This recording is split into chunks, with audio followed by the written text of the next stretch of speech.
संविधान द्वारा प्रदत्त सरकार की संसदीय व्यवस्था में राष्ट्रपति केवल नाम मात्र का कार्यकारी प्रमुख होता है। संविधान द्वारा प्रदत्त सरकार की संसदीय व्यवस्था में राष्ट्रपति केवल नाम मात्र का कार्यकारी प्रमुख होता है। संविधान द्वारा प्रदत्त सरकार की संसदीय व्यवस्था में राष्ट्रपति नाम मात्र का कार्यकारी प्रमुख होता है।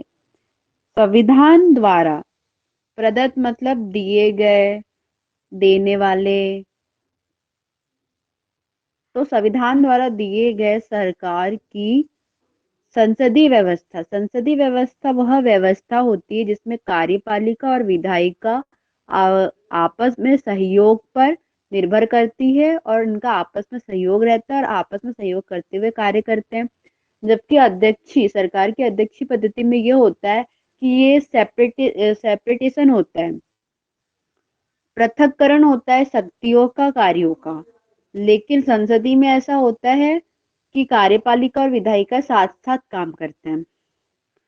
तो संविधान द्वारा प्रदत्त सरकार की संसदीय व्यवस्था में राष्ट्रपति केवल नाम मात्र का प्रमुख होता है, जबकि अध्यक्षीय व्यवस्था में मुख्य जो प्रमुख होता है वो राष्ट्रपति होता है, जैसे कि अमेरिका में।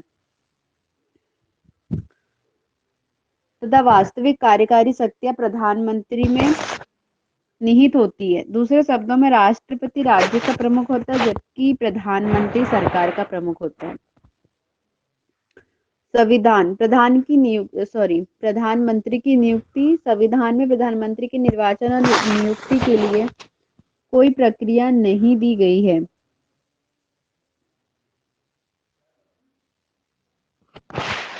अनुच्छेद 75 केवल इतना कहता है कि राष्ट्रपति प्रधानमंत्री की नियुक्ति करेगा।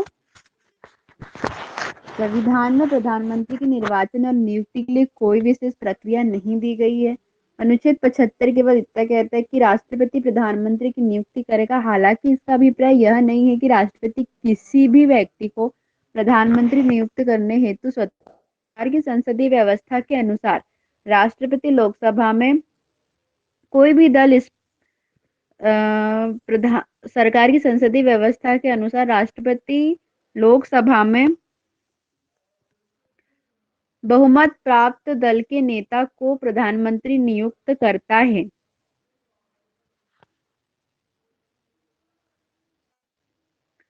परंतु यदि लोकसभा में कोई भी दल स्पष्ट बहुमत में ना हो तो राष्ट्रपति प्रधानमंत्री की नियुक्ति में अपनी वैयक्तिक उसका जो खुद का विवेक है, उसका स्वतंत्रता का प्रयोग कर सकता है।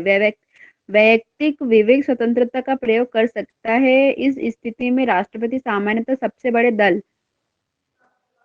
अथवा गठबंधन के नेता को प्रधानमंत्री नियुक्त करता है और उससे 1 माह के भीतर सदन में विश्वास मत हासिल करने के लिए कहता है। राष्ट्रपति द्वारा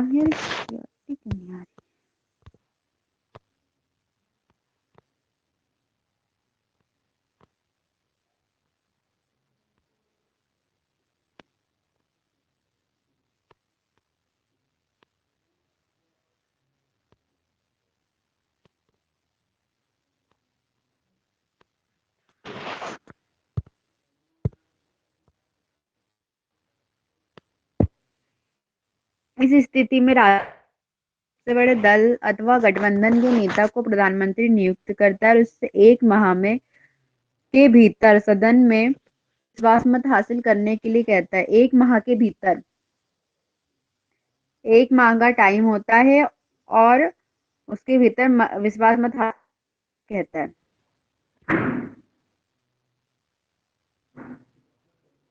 जब यहाँ पे टाइम ड्यूरेशन की बात कही गई तो संविधान में बहुत जगह टाइम ड्यूरेशन की बात कही, जैसे कि अनुच्छेद 352 और अनुच्छेद 356 के तहत। तो पहला जो है 352 के तहत जो आपातकाल घोषित किया जाता है, उसमें घोषणा के 1 माह के भीतर, पूर्व में या 2 माह की व्यवस्था थी, किंतु बाद में अनुच्छेद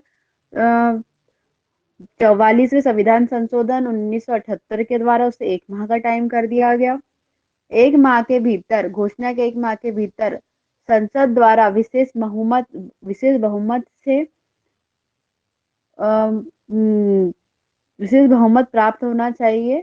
किसके अनुमोदन के लिए? जो आपातकाल की घोषणा हुई है उसके अनुमोदन के लिए। और यदि इस दौरान संसद का जो लोकसभा सदन है वो सत्र में ना हो या विघटित हो तो राज्यसभा द्वारा एक माह के भीतर ही अनुमोदन किया जाना चाहिए। और जैसे ही लोकसभा का सत्र शुरू होता है या नई लोकसभा गठित होती है तो उसकी पहली बैठक से 1 महीने के अंदर विशेष बहुमत द्वारा जो आपातकाल घोषित है उसका अनुमोदन किया जाना चाहिए।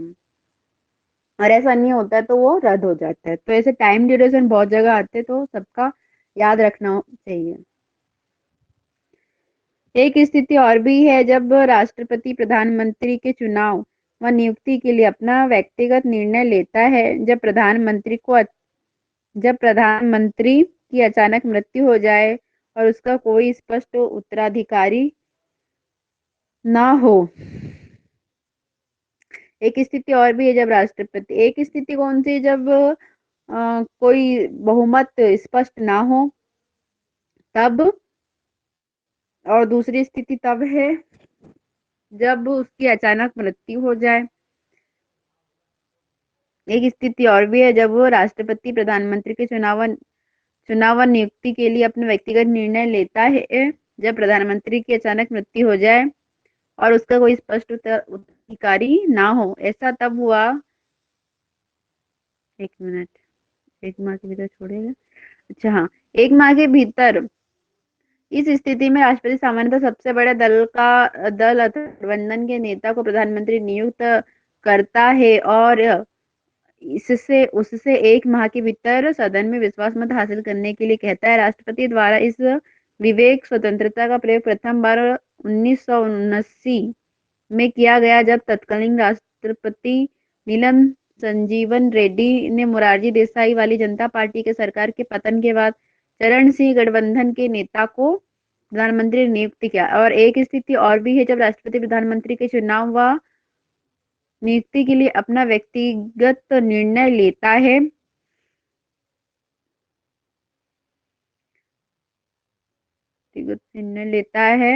जब प्रधान की अचानक मृत्यु हो जाए और उसका कोई स्पष्ट उत्तराधिकारी ना हो। ऐसा तब हुआ जब 1984 में इंदिरा गांधी की हत्या हुई। तत्कालीन राष्ट्रपति ज्ञानी जेल सिंह ने राजीव गांधी को प्रधानमंत्री नियुक्त कर कार्यवाहक प्रधानमंत्री नियुक्त करने की प्रथा को अनदेखा किया। अब ये कार्यवाहक प्रधानमंत्री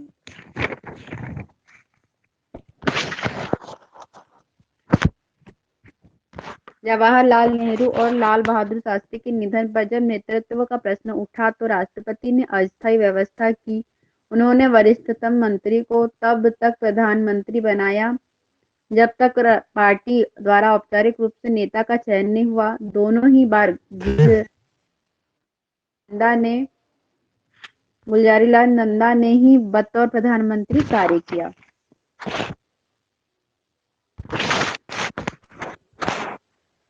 नियुक्त करने की प्रथा को अनदेखा किया।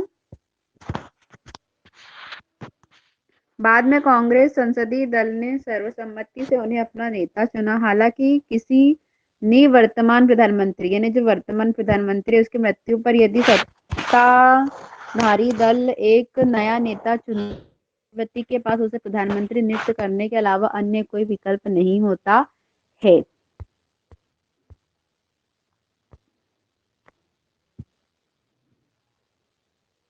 सन 1980 में दिल्ली उच्च न्यायालय ने कहा कि संविधान में यह आवश्यक नहीं है कि एक व्यक्ति प्रधानमंत्री नियुक्त होने से पूर्व लोकसभा में अपना बहुमत सिद्ध करे। राष्ट्रपति को पहले प्रधानमंत्री की नियुक्ति करनी चाहिए और तब एक यथोचित समय सीमा के भीतर उसे लोकसभा में अपना बहुमत सिद्ध करने के लिए कहना चाहिए। उदाहरण के लिए चरण सिंह 1979 वीपी सिंह 1989, चंद्रशेखर 1990, पीवी नरसिम्हा राव सब एक का 10 साल के बाद में बने, फिर ये 1 साल के बाद में बने। फिर PV Narasimha Rao 1991, Atal Bihari Vajpayee 1996, H D Deve Gowda 1996, आई के गुजराल 1997, 1997 और पुनः अटल बिहारी वाजपेयी 1998। इसी प्रकार प्रधानमंत्री नियुक्त हुए। 1997 में उच्चतम न्यायालय ने निर्णय दिया कि एक व्यक्ति को जो किसी भी सदन का सदस्य न हो 6 माह के लिए प्रधानमंत्री रह सकता है। इस समयावधि में उसे संसद के किसी भी सदस्य बनना पड़ेगा, अन्यथा वह प्रधानमंत्री के पद पर नहीं बना रहेगा। तो 6 महीने का टाइम दिया रहता है इनको।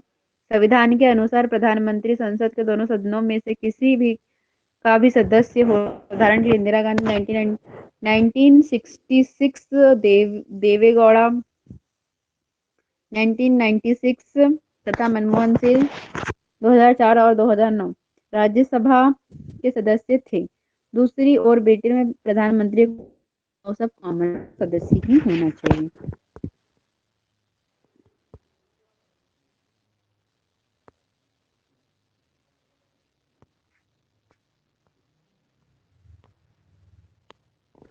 शपथ और पदावधि एवं वेतन।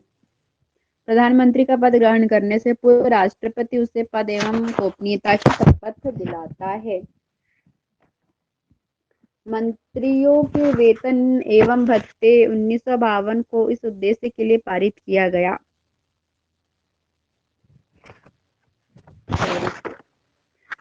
प्रधानमंत्री पद को गोपनीयता एवं पद की शपथ उसी तरह से है। प्रधानमंत्री पद की गोपनीयता एवं पद की शपथ उसी तरह से है जैसे किसी भी केंद्रीय मंत्री के लिए।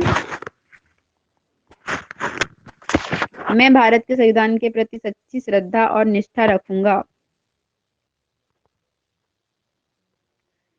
मैं भारत की प्रभुता एवं अखंडता अक्षुण्ण रखूंगा।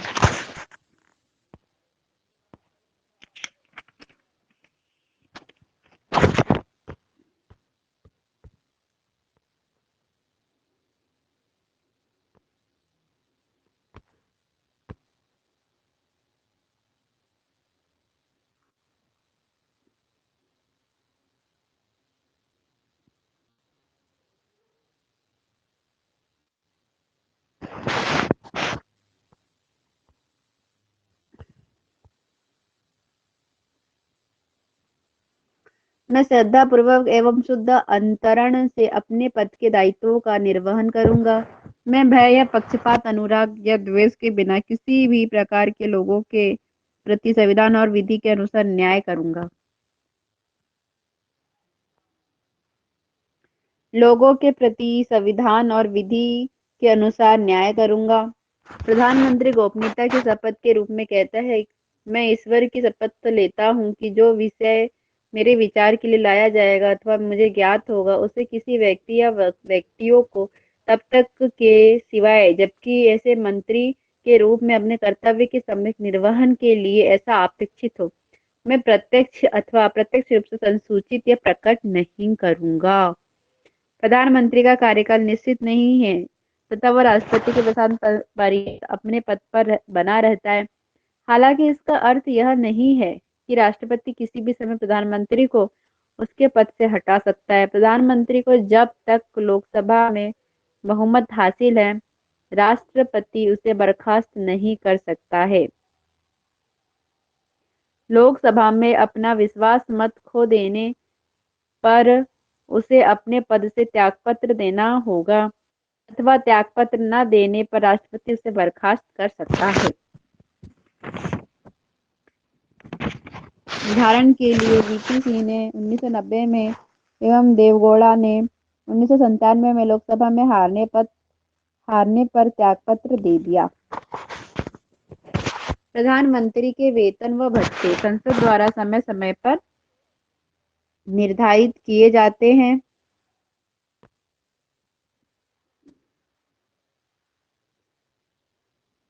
वह संसद सदस्य को प्राप्त होने वाले वेतन एवं भत्ते प्राप्त करता है।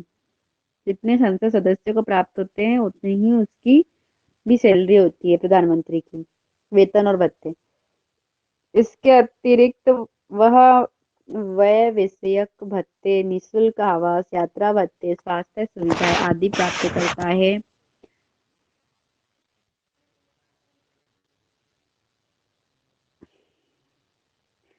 प्रधानमंत्री की कार्य एवं शक्तियां।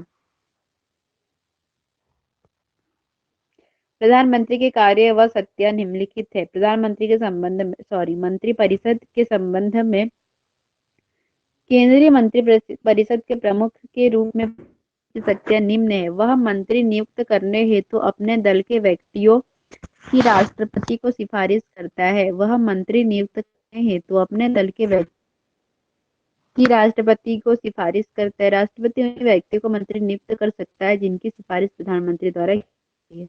वह मंत्रियों को विभिन्न मंत्रालय आवंटित करता है और उनमें फेरबदल करता है। वह किसी मंत्री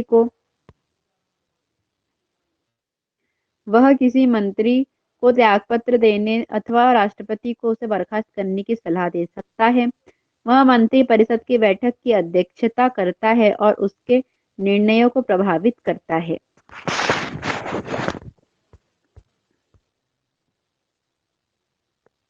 वह सभी मंत्रियों की गतिविधियों को नियंत्रित निर्देशित करता है और उनमें समन्वय रखता है। वह पद से त्यागपत्र देकर मंत्रिमंडल को बर्खास्त कर सकता है। चूंकि प्रधानमंत्री मंत्री परिषद का प्रमुख होता है, अतः जब प्रधानमंत्री त्यागपत्र देता है अथवा उसकी मृत्यु हो जाती है तो अन्य मंत्री कोई भी कार्य नहीं कर सकते। अन्य शब्दों में प्रधानमंत्री की मृत्यु अथवा त्यागपत्र पर मंत्री परिषद स्वयं ही विघटित हो जाती है और एक शून्यता उत्पन्न हो जाती। दूसरी ओर किसी अन्य मंत्री की मृत्यु या त्यागपत्र पर केवल रिक्तता उत्पन्न होती है जिसे भरने के लिए प्रधानमंत्री स्वतंत्र होता है। राष्ट्रपति के संबंध में प्रधानमंत्री की कार्य और शक्तियां। राष्ट्रपति के संबंध में प्रधानमंत्री निम्न शक्तियों का प्रयोग करता है। वह राष्ट्रपति एवं मंत्री परिषद के बीच संवाद की मुख्य कड़ी होता है। प्रधानमंत्री के इस कार्य को ही विशेष तौर पर अनुच्छेद 78 में उल्लेखित किया गया है। पहला, उसका दायित्व है कि वह पहला संघ के कार्यकलाप के प्रशासन संबंधी और विधान विषयक प्रस्ताव प्रस्तावनाओं संबंधी मंत्री परिषद के सभी विनिश्चय राष्ट्रपति को संसूचित करे। मतलब जो भी क्रिएटिविटी तो हो ही नहीं सकती कभी, जो भी काम हो रहे हैं, जो भी जो भी चल रहा है, पूरी जानकारी देना है राष्ट्रपति को। संघ के कार्यकलाप के प्रशासन संबंधी और विधान विषयक प्रस्तावनाओं संबंधी जो जानकारी राष्ट्रपति मांगे, एक तो वो खुद भी देगा और अगर कोई राष्ट्रपति मांगे कोई जानकारी तो उसको वो देना पड़ेगा। किसी विषय को जिस पर किसी मंत्री ने विनिश्चय कर दिया है किंतु मंत्री परिषद ने विचार नहीं किया है, राष्ट्रपति द्वारा अपेक्षा किए जाने पर परिषद के समक्ष विचार के लिए रखे। तो यदि कोई विषय जिसमें मंत्री ने कोई विनिश्चय किया है किंतु मंत्री परिषद ने विचार नहीं किया है तो राष्ट्रपति द्वारा अपेक्षा किए जाने पर अगर वो राष्ट्रपति चाहता है तो उसको मंत्री परिषद के समक्ष विचार के लिए रख सकता है।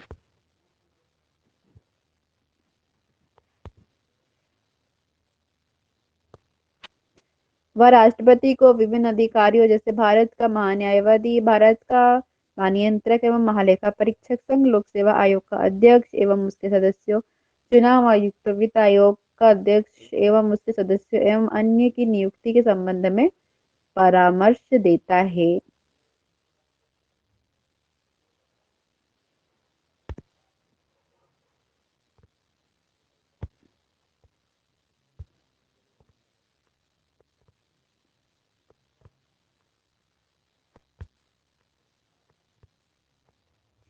अन्य शक्तियां व कार्य।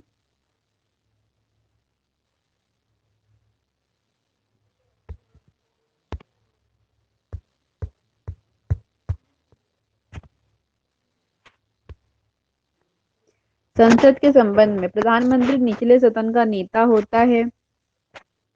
इस संबंध में वह निम्नलिखित शक्तियों का प्रयोग करता है। वह राष्ट्रपति को संसद का सत्र आहूत करने एवं सत्रावसान करने संबंधी परामर्श देता है। वह किसी भी समय लोकसभा विघटित करने की सिफारिश राष्ट्रपति से कर सकता है। वह सभा पटल पर सरकार की नीतियों की घोषणा करता है।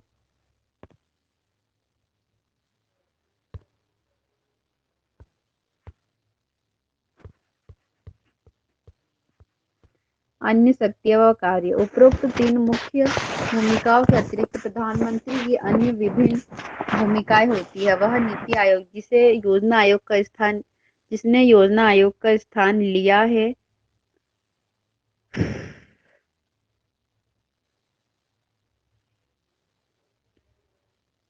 राष्ट्रपति एकता परिषद, अंतर्राज्यीय परिषद, राष्ट्रीय एकता परिषद, अंतर्राज्यीय परिषद, राष्ट्रीय जल संसाधन परिषद और कुछ अन्य संस्थाओं का अध्यक्ष होता है। नीति आयोग, राष्ट्रीय एकता परिषद, अंतर्राज्यीय परिषद, राष्ट्रीय जल संसाधन परिषद। वह राष्ट्र की विदेश नीति को मूर्त रूप देने में महत्वपूर्ण भूमिका निभाता है। वह केंद्र सरकार का मुख्य प्रवक्ता है। वह आपातकाल के दौरान राजनीतिक स्तर पर आपदा प्रबंधन का प्रमुख है।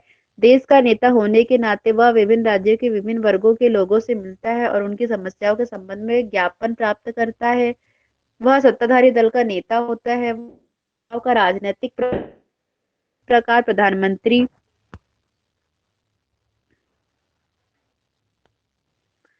इस प्रकार प्रधानमंत्री देश की राजनीतिक प्रशासनिक व्यवस्था में अति महत्वपूर्ण एवं अहम भूमिका निभाता है। Doctor B R. अम्बेडकर ने कहा, हमारे संविधान के अंतर्गत किसी कार्यकारी की यदि अमेरिका के राष्ट्रपति से तुलना की जाए तो वह प्रधानमंत्री है, न कि राष्ट्रपति।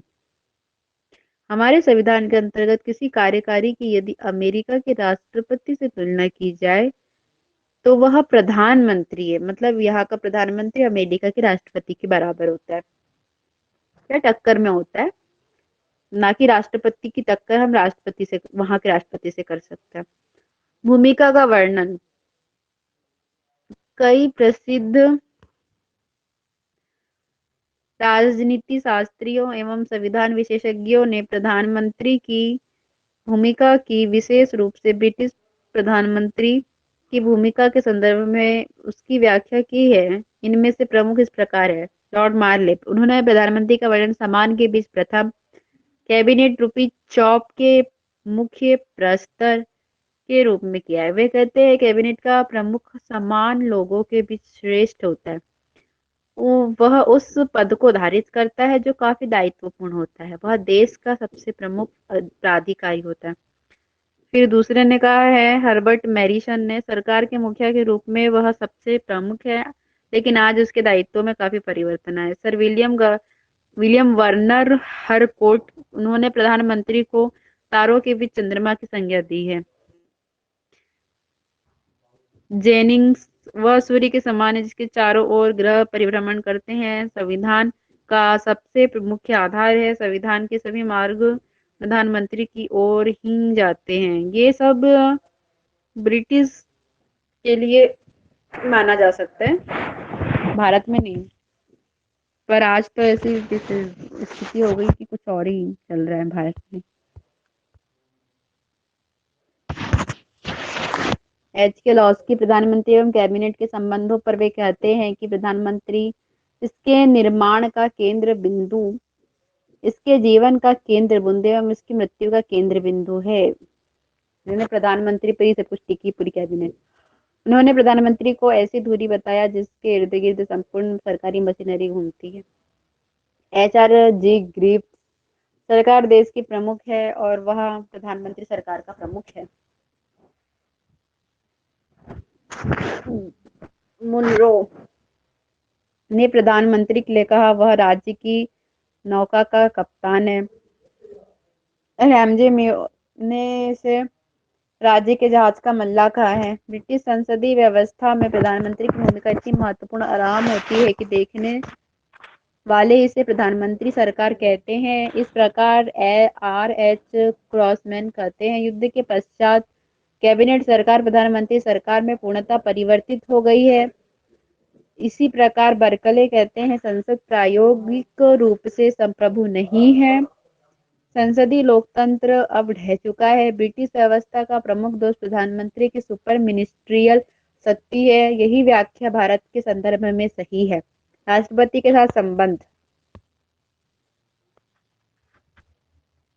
संविधान में राष्ट्रपति प्रधानमंत्री के संबंध निम्नलिखित उपबंध है के संबंध में अनुच्छेद 74 राष्ट्रपति को सहायता एवं सलाह देने के लिए एक मंत्रिपरिषद होगी जिसका प्रमुख प्रधानमंत्री होगा। राष्ट्रपति इसकी सलाह के अनुसार कार्य करेगा। हालांकि राष्ट्रपति मंत्रिमंडल से उसकी सलाह पर पुनर्विचार करने के लिए कह सकता है। राष्ट्रपति इस पुनर्विचार के बाद दी गई सलाह के अनुसार कार्य करेगा मतलब करेगा वो, और उसके बाद उसको विचार को वापस नहीं कर सकता एक बार वापस करने के बाद। अनुच्छेद 75 प्रधानमंत्री की नियुक्ति राष्ट्रपति करेगा और प्रधानमंत्री की सलाह पर अन्य मंत्रियों की नियुक्ति करेगा। मंत्री राष्ट्रपति के प्रसाद पर्यंत अपने पद पर बने रहेंगे। मंत्रिपरिषद लोकसभा के प्रति सामूहिक रूप से उत्तरदायी होगी। अनुच्छेद 78 प्रधानमंत्री के कर्तव्य है संघ के कार्यपालक के